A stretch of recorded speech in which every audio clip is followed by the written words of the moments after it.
மூன்றாவது இடம். ஒருத்தவங்க ரொம்ப காயப்பட்டு இருக்கிறாங்க அப்படின்னா அந்த இடத்துல நம்ம எது பேசினாலும் அவங்கள இன்னும் அதிகமாக காயப்படுத்தும் அப்படிங்கிற இடத்துல நீங்கள் அமைதியாக இருக்கிறது ரொம்ப நல்லது.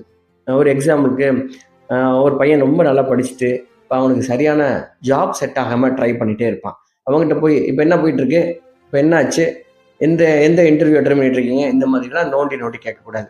இல்லை ஒருத்தவங்க ஒரு ஒரு கப்பல் கல்யாணம் ஆகி சில வருடங்கள் அவங்க ப்ரெக்னென்ட் ஆகாமல் இருக்காங்க அப்படின்னா அவங்ககிட்ட போய் என்னாச்சு உங்களுக்கு எதுவும் விசேஷம் இல்லையா அப்படின்னு இந்த மாதிரியான கேள்விகள்லாம் தவிர்க்கணும். நீங்கள் என்ன கேட்டாலும் அந்த இடத்துல அவங்க காயப்படுவாங்க அப்படிங்கிற சூழல்ல அவங்கக்கிட்ட எதுவுமே பேசாமல் அமைதியாக போயிடுறது ரொம்ப நல்லது. அடுத்ததாக நம்ம அமைதியாக இருக்க வேண்டிய 4வது இடம். சில பேருக்கு என்ன பழக்கம்னா நம்ம என்ன பண்ணுறோம், நம்மளுடைய பேங்க் பேலன்ஸ் என்ன, நம்ம சொத்து என்ன, நம்ம எவ்வளோ ட்ரெஸ் வச்சுருக்கிறோம், நம்மளுடைய ஃப்யூச்சர் பிளான் என்ன, நம்ம பிஸ்னஸ் என்ன, நம்ம என்ன மாதிரியெல்லாம் பிளான் வச்சுருக்கோம் அப்படின்னு சொல்லி தெரிஞ்சுக்கிறதுல ரொம்ப ஆர்வமாக இருப்பாங்க.